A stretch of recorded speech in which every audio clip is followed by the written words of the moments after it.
19th one, horticulture is making immense progress in India. Explain. ತೋಟಗಾರಿಕೆ ಭಾರತದಲ್ಲಿ ಪ್ರಮುಖವಾಗಿ ಪ್ರಗತಿಯಲ್ಲಿದೆ ಅಂತ ಹೇಳ್ತಾರೆ. ತೋಟಗಾರಿಕೆ ಬೆಳೆ. ಓಕೆನಾ? So horticulture involves cultivation of fruits, vegetables and flowers. Horticulture ಅಂತಂದ್ರೆ ಏನು ಮಕ್ಕಳೇ? ಹಣ್ಣು, ತರಕಾರಿ ಮತ್ತು ಹೂಗಳನ್ನ ಬೆಳೆಯುವುದು. India ranks first in the world in the production of mango, banana, chiku and citric fruits. Citric fruits means orange, mosambi, lemon, etc. Okay, so ಭಾರತವು ಜಗತ್ತಿನಲ್ಲೇ ಮಾವು, ಬಾಳೆ ಮತ್ತು ಚಿಕ್ಕು ಬೆಳೆಯಲ್ಲಿ ಮೊದಲ ಸ್ಥಾನದಲ್ಲಿದೆ.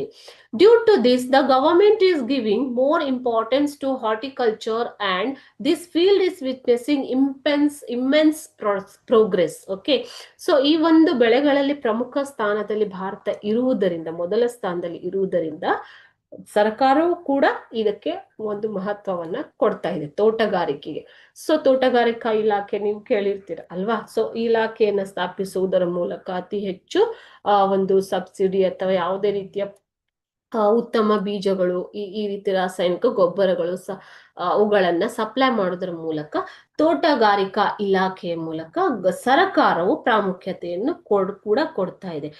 ಸೊ ಇದರಿಂದಾಗಿ it's witnessing immense progress or development in the field of horticulture. Okay, so this progress of horticultural field is known as golden revolution. ಸುವರ್ಣ ಕ್ರಾಂತಿ ಅಂತ ಕೂಡ ಕರೀತಾರೆ ಈ ಪ್ರಗತಿಯನ್ನು. India has all the facilities needed for horticulture like diverse conditions, ವಿವಿಧ ಸ್ಥಿತಿಗತಿಗಳು, land forms, climate. Okay, so ಭೂಪ್ರದೇಶ